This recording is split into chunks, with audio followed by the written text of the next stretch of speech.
तमेक स्वरूपम् प्रकृति विकृति शून्यो नित्यमानंदमूर्तिम् विमल परमहंसं रामकृष्णं भजामः।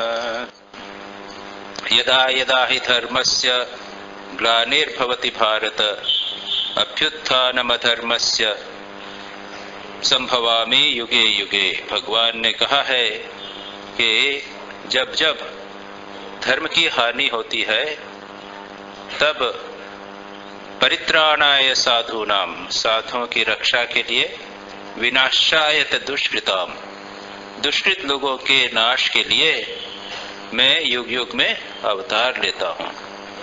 तो भगवान के अवतार का उद्देश्य हुआ दुष्टों का दमन, नाश, और दूसरा हुआ भक्तों की रक्षा।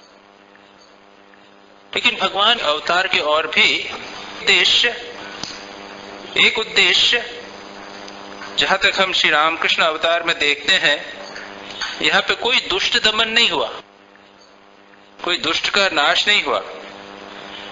श्री राम अवतार में उन्होंने राक्षसों का वध किया, एक श्रेणी कर दी राक्षस, तो वो ताटका हो, मारीच, सुबाहु हो, खरदूषण हो या रावण कुंभकर्ण हो, उनके कुल के हो, सबको नाश कर दिया, एक को बचा लिया। तो जो राक्षस थे वो भी सबके सब राक्षस बुरे नहीं थे। एक राक्षस था जो भक्त था, उसकी रक्षा की। श्री कृष्ण अवतार ने क्या किया? श्री कृष्ण अवतार ने तो कोई जाति वाती नहीं देखी। या तो राक्षस और बानर अलग कर दिए, राक्षस अलग कर दिए। भगवान राम ने उसके बाद जब सब मर गए तब अमृत वर्षा की, तो बानर सब जीवित हो गए। तो एक श्रेणी में बट गया था दुष्ट और सज्जन। श्री कृष्ण आए तब क्या किया? कौरव दुष्ट है, सब कौरवों का नाश किया। पांडव युद्ध किया तो पांडवों को भी नाश कर दिया, याद रखिए। पांडवों की साइड को भी नाश किया, केवल कुछ 5 पांडव बचे। अच्छा, यादव तो आपके कुल के थे, उनका भी नाश करा दिया। युद्ध करके उनका भी नाश करा दिया। उस समय दुष्टता इतनी परवेट कर गई थी, इतनी व्यापक हो गई थी कि भगवान श्री कृष्ण को आकर महान संहार करना पड़ा। भगवान गीता में कहते हैं, कालोस्मि लोक क्षय कृत प्रवृत्त, मैं काल हूं, लोक का क्षय करने के लिए प्रवृत्त हुआ। और सबको यह वेदेव निहिता सर्वमेव, अर्जुन तुम्हारे अतिरिक्त बाकी सब मर जाएंगे, ये सबों का मैं नाश कर देता हूं। लेकिन जब श्री रामकृष्ण अवतार में आते हैं तो यहां पर दुष्ट की कैटेगरी नहीं है। परित्राणाय साधुनाम विनाशाय तो दुष्कृताम, इसके बदले एक कवि ने, एक संस्कृत के कवि ने तो लिखा है, दुष्ट प्रजाया परिवर्तनाय, दुष्ट प्रजा का परिवर्तन करने के लिए। यहां इस अवतार में विशेषता यह है कि कोई दुष्ट दिखता ही नहीं, सब में भगवान देखते। स्वामी विवेकानंद भी कहते हैं, वो कहते हैं कि each soul is potentially divine, प्रत्येक आत्मा ब्रह्म है, पर ब्रह्म है, दुष्ट में भी ब्रह्म है। बड़ी आश्चर्य की बात। और श्री रामकृष्ण ने क्या किया? गिरीश चंद्र घोष आया, उन्होंने क्या कहा? गिरीश चंद्र घोष ने कहा कि मैं महान पापी हूं, दुष्ट, इतना दुष्ट कि कोई पाप नहीं जो मैंने नहीं किया। चोरी, व्यभिचार, शराबपान, तो उसकी तो बातें छोड़ दीजिए। कहीं पर रेफरेंस यह भी है कि उन्होंने कोई मर्डर भी किया था।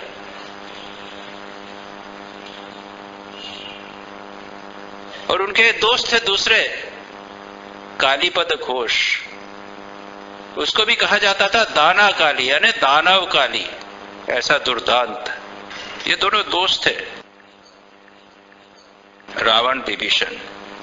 और श्री रामकृष्ण ने क्या किया? इनका परिवर्तन कर दिया, इनको मारा नहीं। अब पूरी घटना है, बहुत लंबी घटना है। जब वे उनके पास आए, गिरीश चंद्र घोष ने कहा कि मैं महान पापी हूं। श्री रामकृष्ण ने कहा पापी पापी नहीं कहते, जो पापी कहता है वो पापी हो जाता है। और कैसे परिवर्तन किया? प्रेम के द्वारा। एक दिन आए गिरीश चंद्र घोष, शराब के नशे में थे। श्री रामकृष्ण ने अपने लाटू को भेजा, अपना जो सेवक उनका शिष्य था उसको, लाटू को देख, उसकी बग्गी में जो आया है ना, उसमें कुछ होगा, वो ले आना। क्या थी? शराब की बोतल रख लिया अपने पास। तो थोड़ी देर बाद उसको जरूरत पड़ेगी, जब नशा कम हो जाता है। हुआ थोड़ी देर बाद उन्होंने कहा कि मैं बग्गी में जा रहा हूं, तेरा बाहर जा रहा हूं। श्री रामकृष्ण ने कहा बाहर जाने की जरूरत नहीं है, ये लो मैं ही देता हूं। ऐसी घटना एक बार स्वामी विवेकानंद के साथ हुई थी। एक फॉरेन का कोई फ्रेंच या जर्मन कोई आया था, युवक, शराबी था। स्वामी विवेकानंद ने उसको कहा कि वो तो शराब का प्रेमी है। स्वामी विवेकानंद ने अपने एक शिष्य को कहा, जा इसके साथ, और इसको दुकानें हैं शराब की, जो शराब उसको अच्छी लगे वो परचेज कर लेना मेरे पैसे से। गया वो, जहां कहीं भी जाता दुकान में थोड़ा टेस्ट करता, अच्छी लगती खरीद लेता। और टेस्ट करते करते, कई दुकानों से टेस्ट करते करते उसने इतना पी लिया कि उसको नशा हो गया। फिर आया, उसने शिष्य को कहा कि भैया तूने बहुत अच्छा काम किया, तो एक काम और कर, अब तो ये सो जाएगा, उठेगा तब उसको शराब की जरूरत पड़ेगी, फिर तू शराब दे देना उसको। ऐसे दीन दयाल करुणामय श्री रामकृष्ण और स्वामी विवेकानंद ऐसे ही परिवर्तित कर दिया। काली दाना काली, जब कालीपद घोष श्री रामकृष्ण के पास आया, तब तक उसकी पत्नी ने मां शारदा से मंत्र लेकर 12 वर्ष तक उसके पति के लिए जप किया था। ये आज के युग के लिए एक बहुत बड़ा संदेश है, जहां पति पत्नी की बनती नहीं। पत्नी का कर्तव्य है, चाहे कैसा भी पति हो, पत्नी उसको परिवर्तित कर सकती है। अनेक दृष्टांत है। सती तोरल का दृष्टांत है गुजरात में, आप कहीं जाएंगे तो वहां आपको मंदिर भी मिल जाएगा, जैसलपीर और सती तोरल। उसका जो पति था, पति क्या था, उसके पति ने उसको दूसरे को, पति तो उसका सच्ची साध्वी थी, वो देवी की अंश थी, लेकिन वो डाकू आया था और उसने इसी को चाहा। उसके पति ने कहा, और उसने पत्नी ने भी कहा कि मेरे को दे दो, वो रही। लेकिन उसका इतना तेज, इतना प्रभाव था कि वो डाकू परिवर्तित हो गया, वो संत बन गया। जैसलपीर कहा करते थे उसको। सती तोरल जैसलपीर की समाधियां, मंदिर आपको दिखेंगे वहां। इतने अनेक दृष्टांत। और वो जब श्री रामकृष्ण के पास आया, श्री रामकृष्ण ने देखते ही कहा कि साला अपनी पत्नी को 12 वर्ष तक जला कर आया है, बोल क्या चाहता है। देखो, जो चाहो देगा, हाँ शराब दोगे। देखो ऐसा निर्लज्ज श्री रामकृष्ण के पास आके शराब मांगता। और श्री रामकृष्ण ने कहा कि ऐसी वैसी नहीं है, उसका नशा तो सहन कर सकेगा। अच्छा दो, फौरन है कि फौरन भी नहीं है, उससे भी तेज है। उसे थोड़ा सोच के कहा चाहते हो। श्री रामकृष्ण का अच्छा जीभ निकाल। जीभ निकाली, उसके जीभ के ऊपर श्री रामकृष्ण ने मंत्र लिख दिया और ऐसा उसको नशा चढ़ा, आंखों से आंसू थर थर कांपने लगा, भाव समाधि हो गई उसको। एक दूसरा मनमथ, बड़ा गुंडा, नामी गुंडा कलकत्ता का, लोग उसके नाम से कांपते थे, थर थर कांपते थे। अकेला एक आदमी 100 लोगों से लड़ सकता था। ऐसी घटनाएं उसके जीवन की हैं। एक बार 2 गुट में लड़ाई हुई और इसने अकेले ने, सब भाग गए, सामने वाला गुट जो है लाठी वाठी लेके, इसने अकेले सबका सामना किया। ये गुंडा श्री रामकृष्ण को मारने के लिए, डराने के लिए उसको एम्प्लॉय किया गया था। एक गुलाब माँ श्री रामकृष्ण के पास आया करती थी, उनके भाई पसंद नहीं करते थे। कहा कि श्री रामकृष्ण के पास मेरी बहन जाती, मुझे अच्छा नहीं लगता, ये विधवा है, लोग क्या कहेंगे इत्यादि।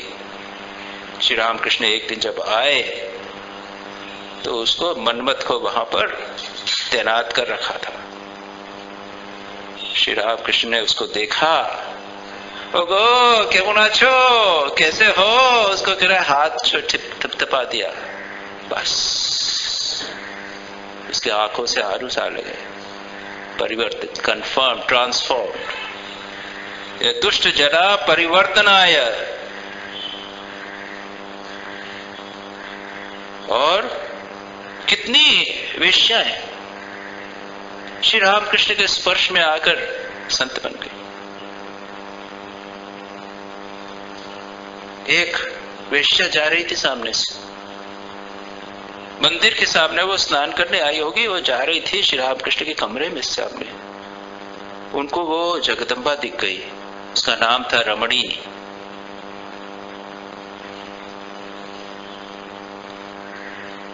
श्री रामकृष्ण ने उसको मां बोल के प्रणाम किया। उसके मन में क्या हुआ, उसने कहा ये मुझे मां कहे हैं, ये मेरे पुत्र। अब सोच लो, अगर कोई रमणी, कोई माता श्री रामकृष्ण को पुत्र समझ लेवे, क्या उसके जीवन में परिवर्तन नहीं होगा? श्री रामकृष्ण के पास आती थी, एक बार आई, जा रही थी। श्री रामकृष्ण भक्तों के साथ, महिलाओं के साथ, उच्च कुल की संभ्रांत महिलाओं के साथ बैठे हुए थे। रमणी बाहर से जा रही थी। श्री रामकृष्ण ने कहा, ओगो, अरे रमणी, माँ माँ। माँ नहीं बोला, अरे अरे अरे रमणी, तो कितने दिन से आई नहीं तुम, क्या बात है? अरे लोगों ने कहा, बाप रे, ये सबके सामने एक वेश्या के साथ इतने बोलते हैं जैसे बहुत इंटीमेट है। इसे कहते हैं ना, स्कैंडलाइज हो गए लोग, चक्कर में आ गए कि इनका भी कोई मामला होता है क्या। थोड़ी देर बाद श्री रामकृष्ण का, चलो मंदिर में चलो। सबके साथ मंदिर में गए। वहां मां को, जगदम्बा को प्रार्थना प्रणाम करते हुए कहते हैं, मां, एक रूप में तुम रमणी भी बनी हो। ये तो पहले की घटना, बाद की घटना बताए। श्री रामकृष्ण का शरीर चला गया। एक दिन रमणी मां शारदा से मिलने के लिए उद्बोधन में आई। वो मां शारदा को बहू बोलती थी, डॉटर इन लॉ। मां शारदा इस वेश्या को प्रणाम करती थी, चरण स्पर्श करके। सासुरी, ये मेरी सास है। श्री रामकृष्ण ने इनको मां कहा है, श्री रामकृष्ण को मां मानते हैं। मां शारदा प्रणाम करती थी, वो स्वीकार करती थी, कहती थी, अरे तुम क्यों मेरे को प्रणाम कर रही हो, बोलती थी, लेकिन स्वीकार करती थी, कहती थी। मां बोलती थी, आई हो, कैसे हो? वो कहती थी, जरा बेटे को बोल दो, अब मैं संसार में रहना नहीं चाहती, कितने दिन और मुझे संसार में रहना पड़ेगा। उसका जीवन परिवर्तित हो गया, वो संत हो गया। गिरीश चंद्र घोष के नाटकों में बहुत सारी वेश्याएं नाटक करती थी। पहले जमाने में ये नाटक का काम ये अच्छा नहीं माना जाता था, तो वे सुंदरी युवतियां होती थी, पुरुष वेश में भी करती थी। चैतन्य महाप्रभु का जो नाटक था, उसमें चैतन्य की भूमिका एक युवती ने की थी। श्री रामकृष्ण देखने गए थे। गिरीश चंद्र घोष ने उनको सबको उसके बाद श्री रामकृष्ण को प्रणाम करवाया। श्री रामकृष्ण ने सबको आशीर्वाद दिया और उनका जीवन परिवर्तित हुआ। इसके संबंध में कुछ बात भी उठी, बात फैली कि श्री राम कृष्ण के पास तो ये वेश्याएं आती हैं, पतित लोग आते हैं, ये सब आते हैं।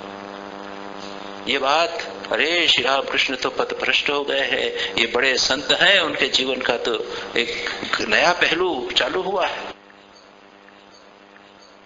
लेकिन जब मैक्स मुलर ने इस बात को सुना तो उन्होंने कहा, अरे मैं यही तो सुनना चाहता था, यही सुनना चाहता था कि ये संत केवल सज्जन लोगों से ही मिलते हैं, जो पतित लोग हैं उनसे मिलते हैं कि नहीं, उनके लिए कुछ करते हैं कि नहीं, उनको अपना समझते हैं कि नहीं। ये श्री राम कृष्ण जो आज के युग का नया दृष्टिकोण है, कोई दुष्ट की कैटेगरी श्री राम कृष्ण ने नहीं रखी, सभी में भगवान है। Each soul is potentially divine. Girish को कहा जितने लोग आए सब में उन्होंने देखा भगवती को, जगदम्बा को देखा, बोला मात्र में। और अगर कोई व्यक्ति बोले कि आप में भगवान है, उससे एक प्रकार का प्रभाव पड़ता है, लेकिन जब व्यवहार करे उस तरह का, रमणी को उन्होंने बोला नहीं कि अरे रे तुम में भगवान है, श्री रामकृष्ण ऐसा व्यवहार करने लगे मानो वो जगदम्बा है, उसके जीवन में परिवर्तन नहीं होगा। गिरीश चंद्र घोष केवल बोला नहीं, गिरीश आए, एक बार उनके पास आए, बीमार थे, गले में कैंसर था, श्री रामकृष्ण के दर्शन करने आए। गिरीश ने कहा अरे इसके लिए कचौरी मंगवा भगवा की दुकान से, स्पेशल दुकान है, वहां कचौरी मंगाई गई, कचौरी दी, कहा अच्छी अच्छी है, खाओ खाओ, बड़े प्रेम से। और फिर कैंसर है, चल नहीं सकते, घिसड़ते घिसड़ते पास में गए, वो सुराही से पानी लिया, अपने हाथ पे डाला, पानी ठंडा है कि नहीं, संतोष नहीं हुआ, पानी ठंडा नहीं है, फिर भी क्या करें, गिलास भर के गिरीश को दिया, कहा संकोच करके कि भाई ठंडा नहीं है, लेकिन फिर भी क्या करोगे। ऐसे प्रेममय श्री रामकृष्ण, प्रेमावतार श्री रामकृष्ण आज के युग में। और जो मैं पहले कह रहा था, यह अवतार केवल परित्राण है, साधुओं की रक्षा के लिए और दुष्टों के दमन मात्र के लिए नहीं आते हैं, वे प्रेम वितरण करने के लिए, प्रेम सिखाने के लिए आते हैं, सच्चा प्रेम क्या होता। इसीलिए स्वामी विवेकानंद से जब पूछा गया, श्री रामकृष्ण स्वयं स्वामी विवेकानंद ने अपने गुरु भाइयों से पूछा, युवक थे, नरेंद्र थे उस समय, श्री रामकृष्ण के संबंध में तुम क्या समझते हो? किसी ने कहा श्री रामकृष्ण चैतन्य महाप्रभु के अवतार है, किसी ने कहा कि वे परब्रह्म परमेश्वर है, किसी ने कहा ब्रह्मज्ञ पुरुष है। स्वामी विवेकानंद ने क्या कहा? LOVE written in capital letters, प्रेम के घनीभूत विग्रह। मैंने गिरीश चंद्र घोष का दृष्टांत बताया। स्वामी विवेकानंद के लिए रात रात भर नींद नहीं आती थी, रोते थे। प्रेमानंद जी कहते हैं जिस प्रकार मेरी माँ मुझे बहुत प्यार करती थी, जब मैं गांव में रहता था उसके बाद मैं देखा कि गांव में तो ये बढ़ नहीं सकेगा, खराब आदतें आ जाएंगी, मुझे वो कलकत्ता में मेरे को स्कूल में लगा दिया था पढ़ने के लिए। मेरे को स्कूल में जाना पड़ता था, जब मैं जाता था तो माँ बहुत रोती थी। ठीक उसी प्रकार से श्री रामकृष्ण से मिलकर हम वापस जब जाते थे तो श्री रामकृष्ण बहुत रोते थे।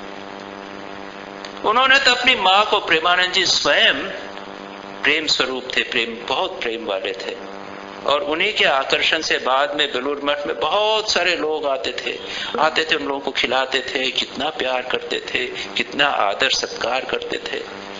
प्रेमानंद जी कहते थे, अरे हम क्या प्रेम करेंगे, हमारा प्रेम कुछ नहीं है श्री रामकृष्ण के सामने। 100% श्री रामकृष्ण का 1% प्रेम का 1% भी हम नहीं।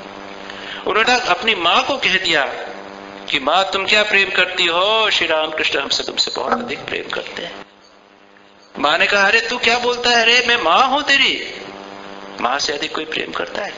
और ये कहते हैं श्री रामकृष्ण हम सबको उससे अधिक प्रेम। रात रात भर स्वामी विवेकानंद के लिए रोते थे। लेकिन ये प्रेम एक केवल भावनात्मक प्रेम नहीं था। माँ का भी प्रेम रहता है, माँ भी बहुत प्यार करती है, लेकिन कभी कभी यह प्रेम भावुकता में परिणत हो जाता है, याद रखिए। और ये भावुकता फिर बंधन का कारण हो जाती है। कभी कभी यह प्रेम केवल भौतिक स्तर पर ही रह जाता है। कभी कभी आजकल जमाने में प्रेम के नाम से पता नहीं क्या होता है। और कभी कभी पॉजेसिवनेस, आप इंग्लिश शब्द है, जो माँ है तो बच्चे को वो कोई कुछ काम नहीं करने जाना चाहती, सब कुछ अपने पास रखना चाहती है, उसको स्वतंत्रता नहीं देना चाहती है। इस प्रकार की बात भी हो जाती है। लेकिन सच्चे प्रेम में ये चीज नहीं होती। फिर अपेक्षा भी रहती है माता पिता की कि ये बच्चा बड़ा होकर हमारी सेवा शुश्रूषा करेगा। यह भी प्रेम नहीं। पूर्ण निस्वार्थ प्रेम, किसी भी चीज की अपेक्षा नहीं, इतना तीव्र आकर्षण, लेकिन फिर भी जरा सी भी अपेक्षा नहीं।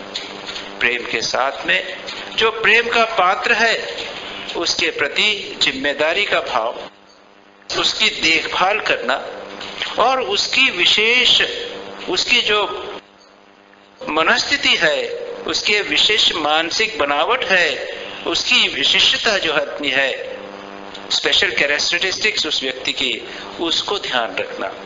माँ जानती है उसके 4 बच्चे हैं, एक बच्चा दुबला है, उसको तो उबली हुई सब्जी चलेगी, दूसरा बच्चा कड़ा है, वो तो मिर्ची मसाला सब खा लेता है। माँ सबके स्वभाव को अच्छी तरह जानती है, उसके अनुसार व्यवहार करती है। सच्चे प्रेम में ये चीज। दूसरी, माँ सदा रक्षा करती है, देखती है बच्चा कहाँ गया कहाँ नहीं गया। और श्री रामकृष्ण भी अपनी संतानों को, यानी अपने शिष्यों की इस प्रकार शुश्रूषा करते थे, देखभाल करते थे। तो एक दृष्टांत देता हूं। लाटू, श्री रामकृष्ण ने उसकी परिस्थिति, मनस्थिति समझ ली। ये लाटू पूर्ण रूप से अनुगत है, मैं जो कहूंगा वो अक्षर से करेगा, दूसरे नहीं करेंगे। दूसरे सब शिष्य हैं, उनको श्री रामकृष्ण नाना प्रकार के समझा कर बताने का प्रयत्न करेंगे। लाटू को नहीं, उनको बोल दिया कि अरे शाम को नहीं सोना। लाटू ने प्रश्न नहीं किया। श्री रामकृष्ण ने बोल दिया कि रात को नहीं सोना, रात को ध्यान करना। लाटू महाराज ने प्रश्न नहीं किया उसके ऊपर, उस रात को सोना छोड़ दिया। और श्री रामकृष्ण ने क्या किया? एक दिन कह दिया कि अरे इतना खाएगा तो पेट इतना भारी हो जाएगा, ध्यान कैसे करेगा? और आपको जानते हैं जो लोग ठीक ठीक ध्यान करते हैं तो वो कम से कम रात को अल्प खाते हैं, बिल्कुल कम खाते हैं। लाटू ने श्री रामकृष्ण की बात तो मंत्र की तरह मान ली, उसने खाना ही छोड़ दिया, कम कर दिया एकदम। अब श्री रामकृष्ण कह रहे बाप रे, ये तो उल्टा हो गया, क्या करें? लाटू खूब ध्यान करने लगा। अरे भाई, थोड़ा ध्यान के साथ में थोड़ा विश्राम भी चाहिए, ब्रेक चाहिए। श्री रामकृष्ण, लाटू ध्यान कर रहा है, अरे लाटू देख रे, मेरे कपड़े तो साफ नहीं हुए। उठ के आ गया। अरे लाटू जरा देख तो, मेरे कपड़े को धूप में डाल दे तो। श्री रामकृष्ण कर सकते थे, नहीं, उसको वो ध्यान में थोड़ा सा ब्रेक देना है, उसके मानसिक स्वास्थ्य के लिए नाना प्रकार से कजोल करके, जैसे कहते हैं ना, बहाने बना बना के श्री रामकृष्ण ये करते थे। लाटू आ इधर आ, बैठ मेरे साथ खाना खाने, बिठा दिया। एक पत्तल में खुद खाना है, दूसरे में लाटू को बिठाया। अपनी पत्तल से घी दे रहे हैं लाटू। और वो सर्वेंट बॉय था, याद रखिए, उनका सेवक था, उनका झाड़ू लगाता था, कपड़े धोता था, स्नान कराता था। इसके पीछे रहस्य क्या था? एक तो प्रेम, लेकिन प्रेम के पीछे भी स्वामी विवेकानंद के प्रति प्रेम होवे, या लाटू के प्रति प्रेम होवे, या गिरीश के प्रति प्रेम भी होवे, उसके पीछे एक भाव था, सब में भगवान। लाटू एक बार ध्यान कर रहे हैं शिव जी के मंदिर में। श्री रामकृष्ण को लग गया, कहाँ है वो? जैसे माँ है ना, वो बच्चा लगता है, बच्चा दिख नहीं रहा है, कहाँ है? माँ को चैन नहीं होगा, ढूंढने निकलेगी माँ, देखिए कि बच्चा वो कहीं पे बैठा हुआ है, छुपा हुआ है, कुछ मामला है। श्री रामकृष्ण ढूंढने निकले, देखा वो 12 शिव मंदिर है, उनमें से एक बैठा लाटू ध्यान कर रहा है। गर्मी है, धूप है, पंखा वंखा कहाँ वहां पे शिव मंदिर में? धूप में तो नहीं है, लेकिन अंदर है, गर्मी है। श्री रामकृष्ण पंखा लेकर चलने लगे। लाटू का ध्यान जब टूटा, उसने देखा कि जिसकी मुझे सेवा करना है वो मेरी सेवा कर रहा है। लाटू ने कहा, आप ये क्या कर रहे हैं, मुझे पाप लगेगा, आप ऐसा मत कीजिए, मैं सेवा करने वाला। श्री रामकृष्ण कहते हैं, अरे मैं तेरी सेवा नहीं कर रहा, तुझे पंखा नहीं झल रहा, तेरे हृदय में जो भगवान प्रकट हुए हैं उनकी सेवा अपन कर रहा हूं। श्री रामकृष्ण जहां कहीं भी प्रेम करते थे उसके पीछे भगवान थे। नरेंद्र ने कह दिया कि आप दिन रात नरेंद्र नरेंद्र करते हैं, रात को मेरा चिंतन करते हैं, ध्यान नहीं होता आपका, सोते नहीं है, आपका जड़ भरत जैसी स्थिति होगी। जड़ भरत कहानी जानते हैं ना आप लोग, भागवत में कहानी आती है कि राजा भरत थे, उसके बाद में वानप्रस्थी हो गए, जंगल में रहने लगे। उसके बाद में एक छोटे से हिरण के बच्चे को, जिसकी माँ पानी में डूब गई, उसको उठा के उस सेवा शुश्रूषा उसको देखने लगे। परिणाम क्या हुआ, छोटा हिरण बड़ा हो गया, वो हिरण का ही चिंतन करते रहे, जब मरे तो हिरण का चिंतन करता रहे। इसकी सारी कथा श्रीमद् भागवत में विस्तार से, और अगले जन्म में वो हिरण होके जन्मे। प्रसिद्ध कहानी है। यम यम वापि स्मरण देहम त्यजन तंते कलेवरम, भगवान कहते हैं जिसका स्मरण करते हुए आप शरीर त्याग करेंगे वो स्थिति गति आपको प्राप्त होगी अगले जन्म में। तो स्वामी विवेकानंद ने श्री रामकृष्ण को, आपकी गति भरत जैसी हो। श्री रामकृष्ण चिंतित हो गए, जगदम्बा के मंदिर में गए, माँ जगदम्बा से प्रार्थना करते हुए कहा कि माँ नरेंद्र तो ऐसा बोलता। फिर लौट के आए बड़े खुश, साला तूने मेरे को कंफ्यूज कर दिया था। माँ जगदम्बा ने कहा है कि मैं तुझमें भगवान देखता हूं, इसलिए मैं तेरे को प्यार करता हूं। जिस दिन मैं तुझे भगवान नहीं देखूंगा उस दिन तेरा मुंह भी नहीं देखूंगा। देखिए हमारे प्रेम और श्री रामकृष्ण के प्रेम में कितना बड़ा अंतर। एक और श्री रामकृष्ण ये प्रेम सिखाने के लिए आए। बहुत सारे दृष्टांत कहता जाऊं तो लंबा हो जाएगा। व्यक्ति की विशेषता को वह उसको सम्मान देते थे। लक्ष्मी दीदी थी उनकी भांजी, वो खुले स्वभाव की थी, नृत्य करती थी, गाती थी, लोगों से मिलती थी। मां शारदा उल्टी, एकदम घूंघट में, श्री रामकृष्ण के सामने भी घूंघट, शरद महाराज स्वामी शारदानंद जी पुत्र के समान, उनके सामने भी घूंघट, अत्यंत लज्जाशीला। और श्री रामकृष्ण दोनों की विशेषता को स्वीकार करते थे। ठीक है, मां शारदा कहते देखो तुम्हारा भाव ठीक है, लज्जाशीला बहुत अच्छी है, ये लक्ष्मी है वो दूसरे प्रकार की है, वो दूसरे प्रकार की है, उसका भाव अलग। श्री रामकृष्ण प्रत्येक के भाव को भी स्वीकार करते थे, प्रत्येक को सम्मान आदर करते थे, उनको सही दिशा प्रदान करते थे। प्रत्येक व्यक्ति की मनस्थिति परिस्थिति देखकर उसके अनुसार वो निर्देश देते थे। एक और तो श्री रामकृष्ण प्रेमावतार थे, दूसरी ओर श्री रामकृष्ण आनंद का वितरण करने भी आए। सपरम सात्विक था उनका अवतार, इसीलिए स्वामी विवेकानंद ने कहा अवतार वरिष्ठ। बहुत कम रजोगुण, और जिनमें रजोगुण कम होता है ऐसे लोग प्रचार विचार नहीं कर सकते। इसीलिए श्री रामकृष्ण ने अपनी शक्ति बाद में स्वामी विवेकानंद में संचारित कर दिया, जिससे उनमें तेज रजोगुण है, और जिसके माध्यम से उन्होंने श्री रामकृष्ण ने ही स्वामी विवेकानंद रूपी एक आश्रय लेकर जगत में धर्म प्रचार किया।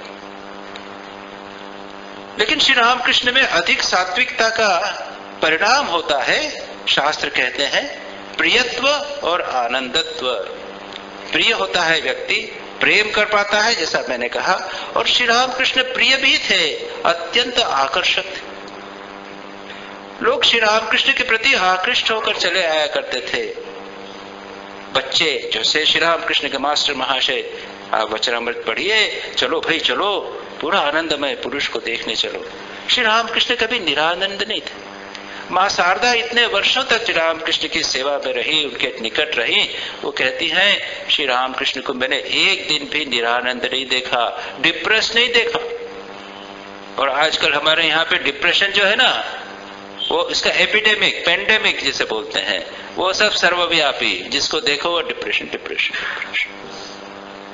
श्री राम कृष्ण कभी डिप्रेशन जैसी चीज नहीं थी, उसमें दुख जैसी चीज उनके जीवन में नहीं थी, क्योंकि वे सच्चिदानंद के साथ एक हो गए और जहां कहीं भी जाते थे आनंद का वर्षण करते थे, बहुत आकर्षक थे। जैसा कहा स्वामी विवेकानंद एक बार आए, 1 महीने तक स्वामी विवेकानंद से श्री रामकृष्ण ने बातचीत नहीं की, जब इतना प्यार करते थे। फिर भी जब आते तो मुंह फेर लेते दूसरी तरफ, फिर भी स्वामी विवेकानंद आते रहे। क्यों? वो कहते हैं आपको देखने के लिए आता हूं, आपके बात नहीं करो इससे क्या होता, आपको देखकर अच्छा था। श्री रामकृष्ण को देखने के लिए लोग आते थे, भीड़ लग जाती थी। और इसके पीछे का भाव क्या है? एक और महत्वपूर्ण बात समझने की है।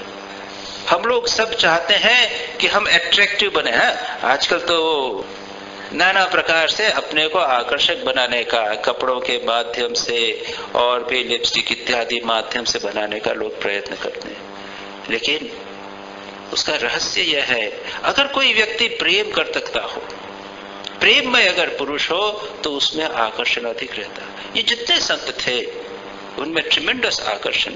सेंट फ्रांसिस ऑफ असिसी के संत फ्रांसिस, आप देखेंगे मेरे टेबल पे मैंने एक छोटी सी मूर्ति है, मेरे एक इटालियन मित्र ने, क्रिश्चियन मित्र ने मुझे प्रेजेंट की है। सेंट फ्रांसिस ऑफ असिसी, दुबले पतले, उनका गाल चिपका हुआ, छोटी सी दाढ़ी, अब रूप नहीं, लेकिन ऐसा आकर्षण, लोग भागते थे उनके पीछे। एक व्यक्ति अब्राहम लिंकन से मिलने गया और उसके साथ छोटी सी उसकी बच्ची गई 5-7 बरस की। तो वहां जाकर बात करने लगे। आप उसको लगा कि कहीं ये बच्ची कहीं ऐसा ना बोल दे अब्राहम लिंकन के साथ में कि हाउ अगली यू आर, बच्चों का तो क्या। तो उसने थोड़ा सा बच्चे को कहा कि देख, बी केयरफुल, ऐसा मत बोल देना। कि नो पापा, ही इज ब्यूटिफुल, वो तो बहुत सुंदर है। क्यों? इतने प्रेम से मुझसे बात किया। बच्चे ऊपर के रूप रंग नहीं देखते।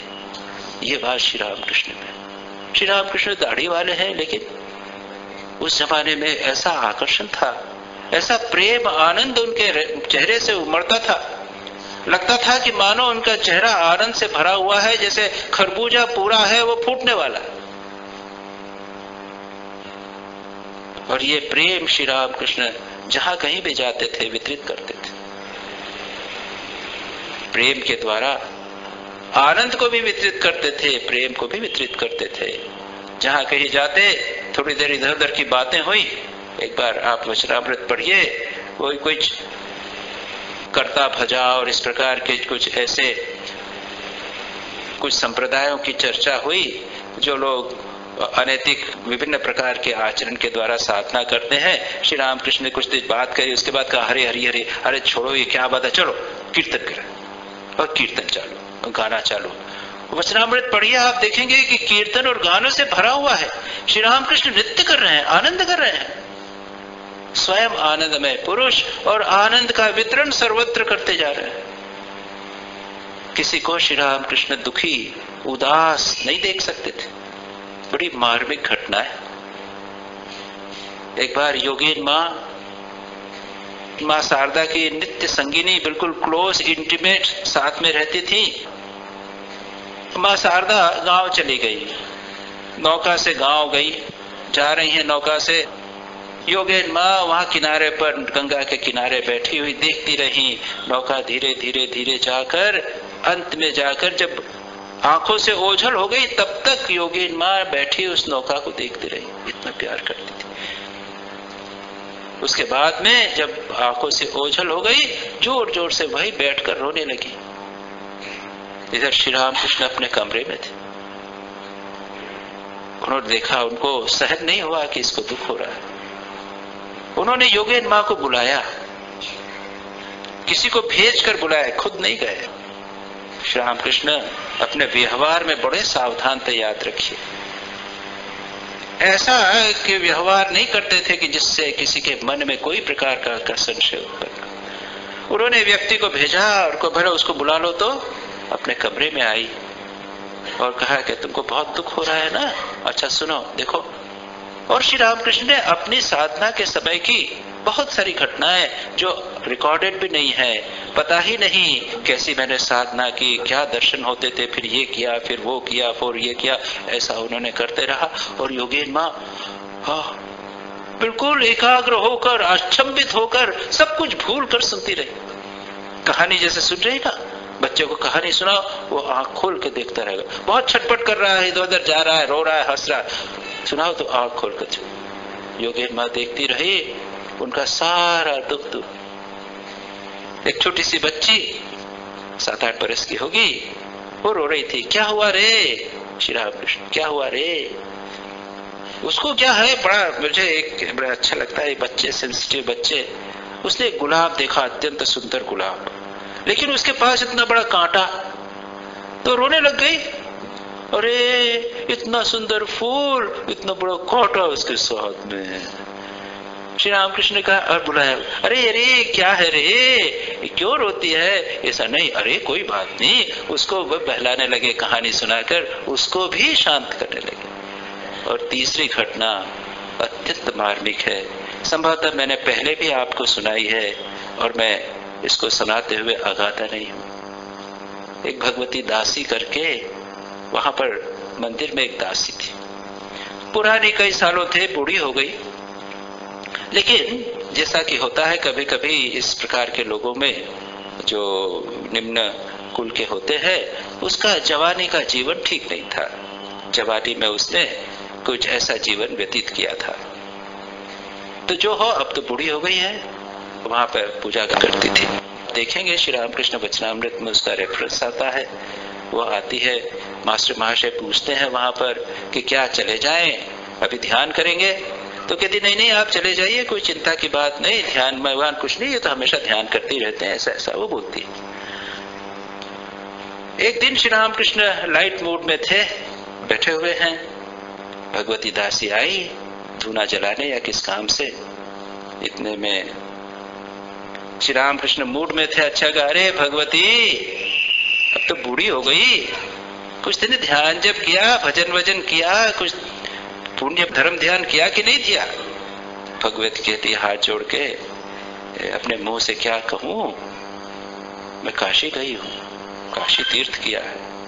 अपने मुंह से अपनी बड़ाई नहीं करते है ना, नहीं कहना चाहिए। उसने कहा अपने मुंह से क्या कहूं, आपने पूछा इसलिए बोल रहे हैं, मैं काशी गई। ओहो, अरे वाह वाह, काशी तीर्थ कर आए? हाँ, और प्रश्न? अपने मुंह से क्या कहूं, वहां पे मैंने संगमरमर का एक पत्थर लगवाया है, वहां पे घाट के ऊपर उस पे लिखा हुआ है नाम भगवती दासी। ये प्रथा है ना, जाते हैं वहां पर दान करते हैं, लगवाते हैं, जिससे भक्तों के चरण उस पत्थर पर पड़े इत्यादि। श्री रामकृष्ण वाह वाह, बहुत अच्छा, आज उसको साहस हो गया, साहस हो गया, और आकर उसने श्री रामकृष्ण के पास आकर उनके चरण स्पर्श कर लिया। आज तक नहीं किए थे, दूर से प्रणाम करती थी। परिणाम क्या हुआ?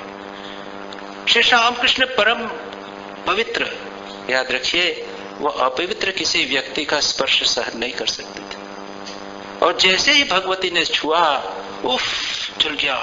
उनको तीव्र वेदना हुई, जैसे बिच्छू ने काट लिया। हाफने लग गए, हाफते हाफते दौड़ कर गए, गंगा जल वो एक मटके में पड़ा हुआ था, उसको उठाकर उन्होंने अपने चरणों पे डाला। कांप रहे हैं, उसको धो रहे हैं, उसको धो रहे हैं। अब सोचिए भगवती दासी क्या हालत है। उसमें दूसरे भक्त लोग भी बैठे हुए थे। इसका वर्णन वचनामृत में भी है और लीला प्रसंग में भी स्वामी शारदानंद जी ने किया है। वो जोकर उन्होंने पैर धोए, हाँफते हाँफते फिर आके बैठे। अब भगवती दासी की अवस्था पत्थर जैसी बैठी रही, क्या करे क्या नहीं करे। काटो तो खून नहीं, जैसे बोलते ना, क्या करे, न रो सकती, न हंस सकती, न बोल सकती। उसके कारण श्री रामकृष्ण को कष्ट हुआ और उसकी जीवन की जो घटनाएं हैं, उसका पास जीवन, वो सब पता चल गया। भगवती दासी की ऐसी हालत। श्री रामकृष्ण बिस्तर पर आकर बैठे और आकर कहते हैं, देखो तुम लोग दूर से ही प्रणाम कर लिया कर। इतना ही कहा, लेकिन फिर भी संतोष नहीं हुआ। उसका दुख दूर करना है ना। जैसे बहलाना है ना, जैसे दूसरों को बहलाया, योगेन माँ को, बच्ची को बहलाया, श्री राम कृष्ण भगवती दासिका को बहलाते हुए कहते हैं, वो उसको भगवती दासिका, अच्छा एक गाना सुनो, एक गाना गाया, 2 गाने गाए, 3 गाने, 3-4 गाने भगवती को, उस पतिता नारी को प्रसन्न करने के लिए जा रहे हैं। मैं जब ये सुनता हूं तो मैं अवाक रह जाता हूं। जिस देवादिदेव अवतार वरिष्ठ, इनको प्रसन्न करने के लिए बहुत सारे लोग गाना गाते थे, नरेंद्रनाथ जैसे महापुरुष जिनको प्रसन्न करने के लिए, आनंद देने के लिए गाना गाते थे। और अगर हम कहें कि जिनको प्रसन्न करने के लिए देव, किन्नर, गंधर्व गाना गाते होंगे, वे महापुरुष एक पतिता नारी को प्रसन्न करने के लिए, उसका दुख दूर करने के लिए गाना भजन गा रहे थे। ये श्री राम कृष्ण कितने करुणामय, कितने प्रेममय, कितने आनंदमय। ये आए हैं हमको यह सिखाने के लिए, यह बताने के लिए कि वे हमारे निकट से निकट, हमारे अत्यंत प्रिय हैं, हमें प्रेम प्रदान करने, हमें सिखाने के लिए आए हैं। हम उनके साथ संबंध स्थापित करें, चाहे हम कैसे भी पापी, कैसे भी अपवित्र हो, कैसा भी जीवन हमने व्यतीत किया हो, भूल जाए उसको। श्री राम कृष्ण हमारे अपने हैं, अपने अत्यंत निकट। उन्होंने भेष भी तो कैसा बनाया, उन्होंने भेष कैसा बनाया, निरक्षर, गांव के, बोलने में तुतलाते, कोई भी ऐसी चीज नहीं जो हमसे अधिक हो। हम तो पढ़े लिखे हैं, शहर के हैं, बढ़िया बोलते हैं, वो तो कुछ नहीं। श्री राम कृष्ण ने अपने को दीन से दीन बनाया। कंगाल बेशे ऐसे जो हरे, कंगाले करुणा करते, तुम कंगाल के रूप में आए हो कंगालों पर करुणा करने के लिए। आश्चर्य होता है, निरक्षर ब्राह्मण, उन्होंने सब लोगों को मानो अभिभूत कर दिया। कभी कभी सचमुच आश्चर्य होता है।